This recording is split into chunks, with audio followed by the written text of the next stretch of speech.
Good morning. Good morning. So, I've been a peacemaker my entire life. I've been imagining peace my entire life.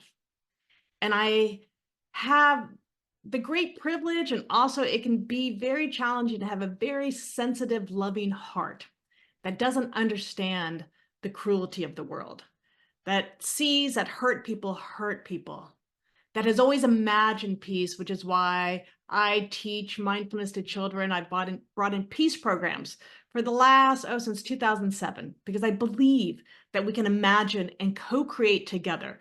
As Ernest Holmes says, that divine love, that divine peace, that divine pattern of perfection that is present. Oftentimes when we talk about peace, we hear don't focus on what's wrong because we want to put our energy and our attention on what we want to create. And that is true. But we also want to bear witness, though, to the suffering, and which is what I love about Buddhism. We must acknowledge actually the suffering. And yet the Bodhisattva awakens the aspirations to awaken, to be free from suffering ourselves, so that we may benefit all beings, so that they may be free from suffering. But I want you to feel into your body the following that I'm going to share that's happening in the world, and just notice where you feel it in your body. And then we'll get to imagining peace.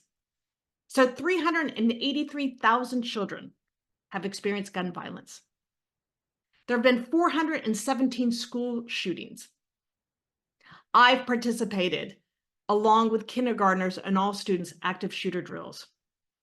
There's 32 wars happening right now.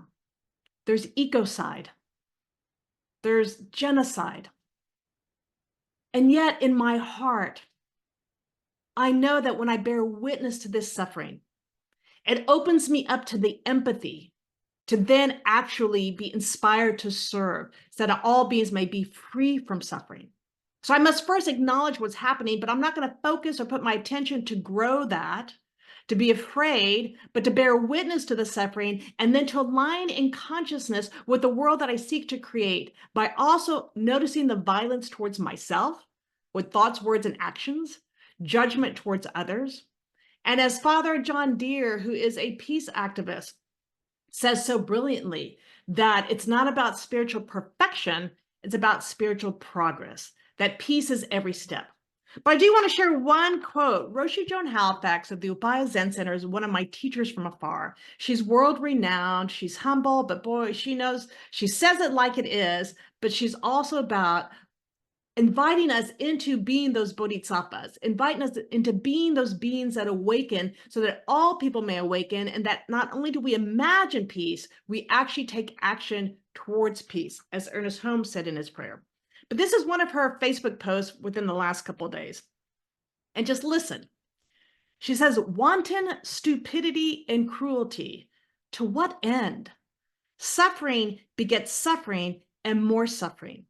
This, my heart, on reading about Gaza, Lebanon, Ukraine, Sudan, and there's more, so much more.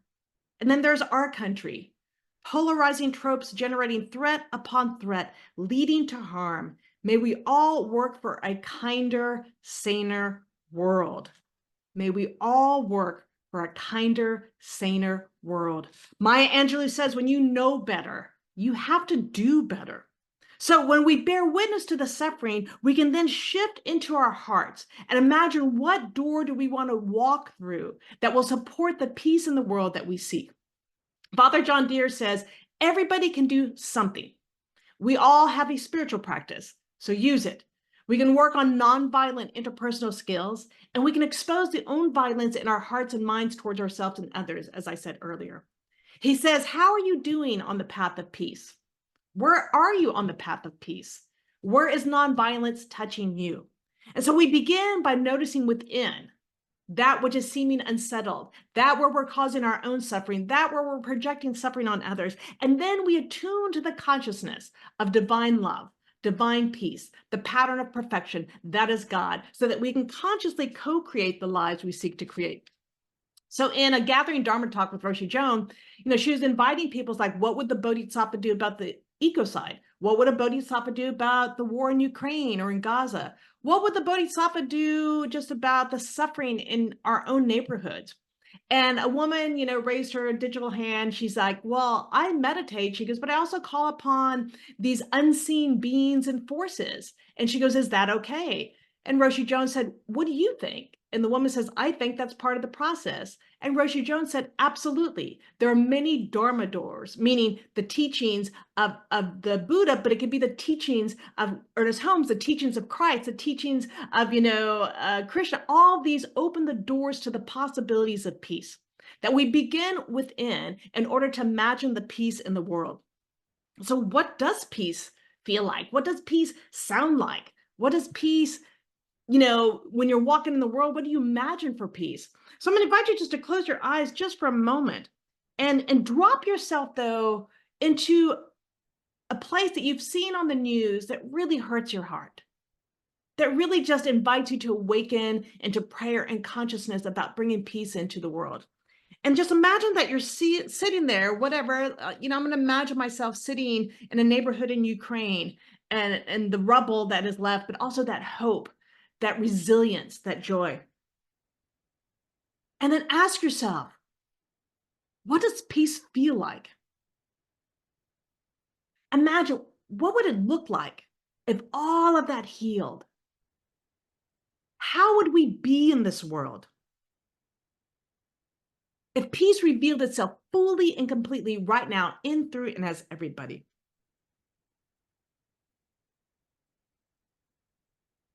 And just notice the power of God, the power of light, the power of love, the power of peace, literally cascading in, through, and as you, and emanating and radiating from your heart into whatever place you're at. And imagine the transformation.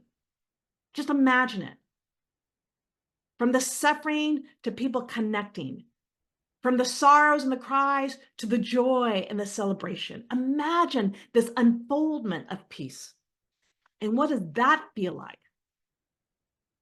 What does that look like? And imagine that light and that joy and that peace, then touching the hearts and opening the hearts of those who are hurt, that are hurting others. And that Dharma door, that door of, the oneness of God opens in the hearts. And imagine the light pouring forth instead of the darkness dragging down. And what does that feel like to see people awakening? What does that look like? How does the world now express when there's peace? And bring that into your heart. And I'm going to ask you just to hold that for when we have our conversations afterwards, so that we can share, what does it feel like when we imagine peace? What does it look like when we imagine peace? What does it, evolve when we experience peace? I invite you to open your eyes and to stay in this what if. Because there is a power for good in the universe, and we're being called to use it. What if this is truly powerful and positive and unfolds? Because oftentimes I'm told that I'm a dreamer. I am. I'm told that that's just not the reality, that human beings have been cruel throughout, history. But my little Veronica heart, since I was a kid, riding my little rocking horse in the backyard, singing to this thing called God, always believed in the possibility. When I learned the teachings of the great master teacher, Jesus, who sent his disciples out, by the way, Father John Deere says that he sent people out, 22 of them in pairs, to go preach and teach the gospel of the way of nonviolence. That was the true teachings of Christ. That little heart always believed it was true. And it's each one of us literally going within and bringing out into the world that we seek to experience and express that makes it possible. What if we truly understand there's no small God, that God is all there is, and that every day in every way that expression of peace is possible if we allow it? I was out on the front yard this morning, and I like to go out in my pajamas before my neighbors are up, and I'm looking at the sky, and I see the moon, and there's Mars, and there's Jupiter, and Orion's over here, and the Pleiades over here. And when I stand beneath the stars and the moon, I'm just just like my heart is open. I'm in wonder and awe of this great manifestation of this thing called God that we all in this one little segment, on this one tiny planet, on this one segment of this one, galaxy out of infinite nature, that we all belong to this. We all belong to this, and there's something greater that has created all of this. And that what if I really truly believe and allow, no matter when I don't see it on the news, no matter when there's another report of another shooting, or the war continues, but what if I hold on to that knowingness, imagining that peace, being that peace, bringing forth that peace, even when I bear witness to the suffering and the sorrow and the heaviness of it, but I stay aligned in the truth of the allness of God, that pattern of perfection, that ability to know that beyond what is happening in the conditional world, there is a power for good. There is only one presence. There is only one life. And that staying true to the awakening and not getting lost in the race consciousness that said, that's not possible, you're just dreaming, but to stand true to the truth, no matter how difficult and challenging it is. Remember, Father John Deere said, not spiritual perfection, but spiritual progress. And that change happens in the end because ordinary people, you and I, kept at it every single day. So the prayer of peace that Ernest Holmes so brilliantly shared with us has already been implanted in a universal law. And that demonstration continues to slowly reveal itself. And imagining that in every day and every way, that you are that radiant beam of light. You are that place of peace. It must begin in the morning looking in the mirror and saying, hello, God. Love you, God, and allowing that peace to reveal itself, bearing witness to your own suffering, your own sorrows, or hardships and challenges, but awakening to that light, awakening to peace, and then demonstrating it in your life, and then standing true no matter what the world wants to reveal to us. So we are the peace we want to see. Father John Deere reminds us to surrender. He goes, to surrender to peace is to let go of life. It's to walking into the unknown, into the permanent liminal space. He goes, letting go of our egos and just living from a place of peace, being peace, doing peace, and making peace. So in what way can you imagine peace in this world? Can you actually, take a stand where you need to take a stand, standing in the truth of who you are, but also imagining and bringing forth peace in the details of your life? In what way are you willing to radiate that love to the world? Heart Math Institute has studied the intelligent field of the heart. And literally, we have an energy field that radiates and affects each other. And they do a global coherence where they literally are aligned in prayer and coherence, what we would align in prayer and consciousness. Theirs is in that coherence of the heart. And together, they're radiating like sunshine, peace and love and compassion and empathy to all.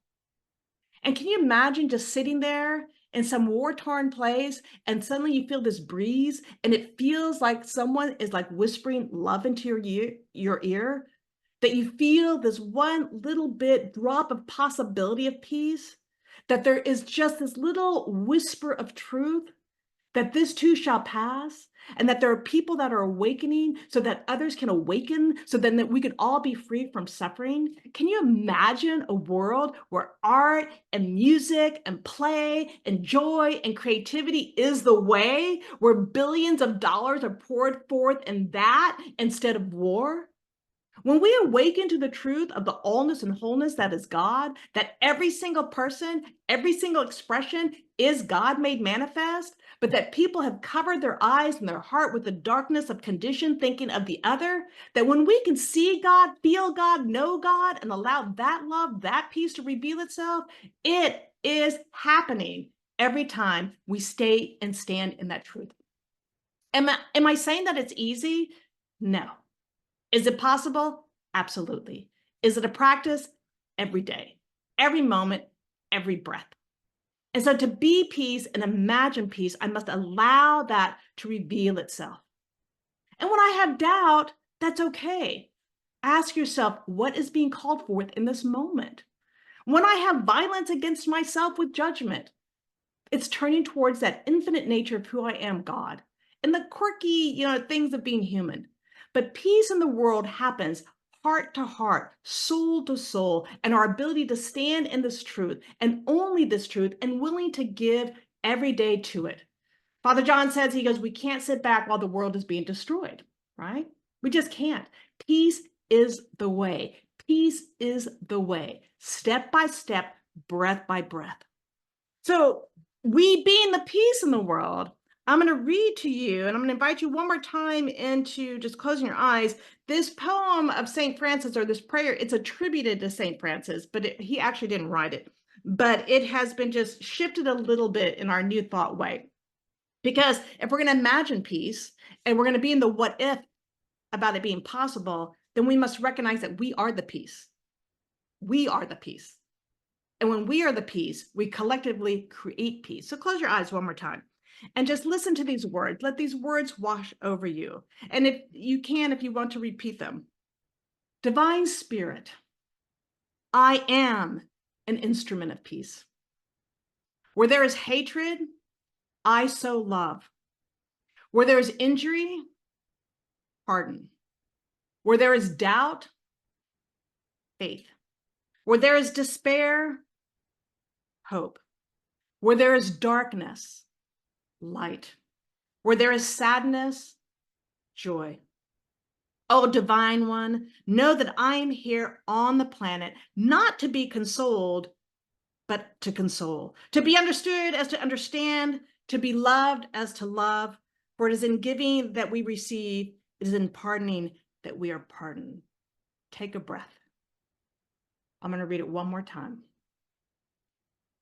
Divine Spirit, I am an instrument of peace. Where there is hatred, I sow love. Where there is injury, pardon. Where there is doubt, faith. Where there is despair, hope. Where there is darkness, light. Where there is sadness, joy. Oh, Divine One, know that I am here on the planet not to be consoled as to console, to be understood as to understand, to be loved as to love. For it is in giving that we receive, it is in pardoning that we are pardoned. Take a breath. Feel that. And what does that feel like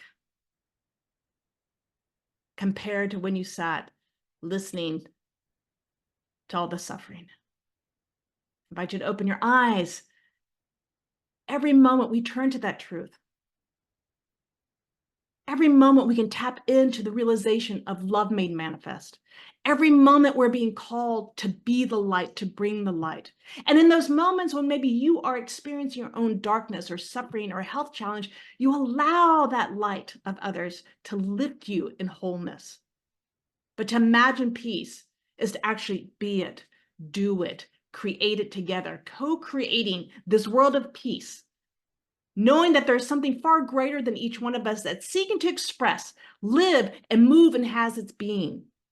And when I stay true to that peace as possible, I know, maybe not in my lifetime, but even though I'm claiming it for my lifetime, I know that it is possible. And when I imagine peace, I'm opening the door of possibility through whether it's meditation, service, action, singing, helping someone that I love, being kind in the grocery store, letting somebody go ahead of you while you're driving, some little act of peace, acknowledging people that are often not acknowledged, bearing witness to people suffering, but lifting them in love. This is a little way and every day that we can bring forth peace in the world.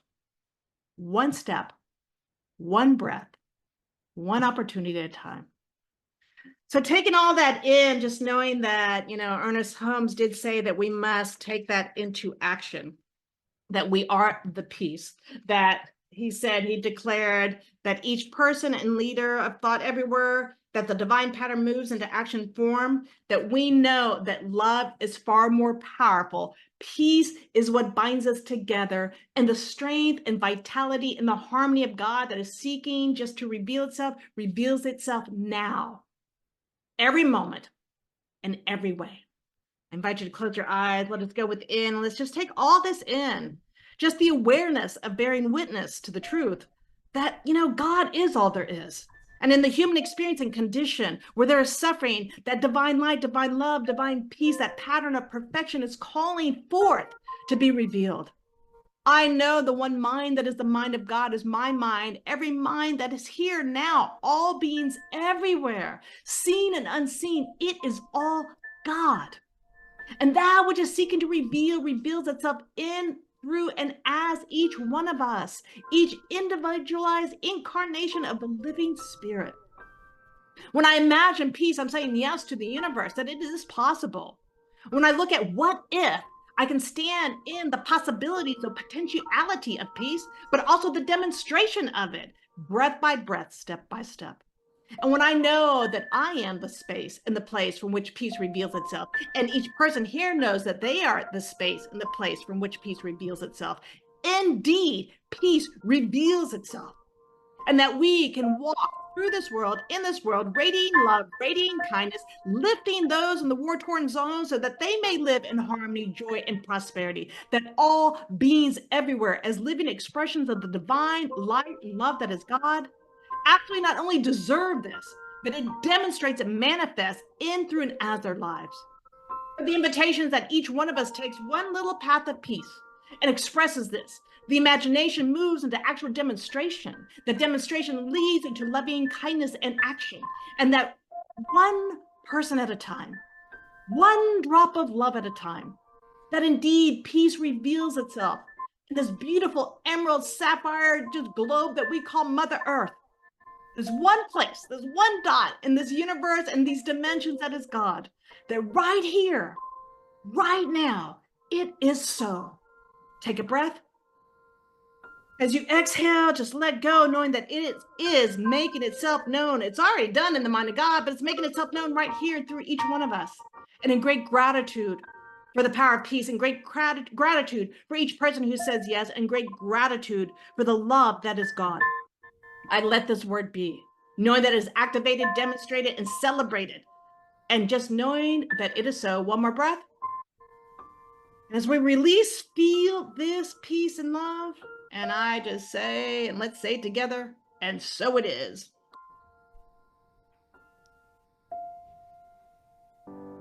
And so we take all the good that has been revealed today, and the gratitude for the consciousness that is present, for the love and the peace and the joy of God that is present, knowing that each one of us is a blessing in this world. I'm grateful for this time. I celebrate all the good, and knowing that is so, I just let it be, letting go and letting God. And so it is.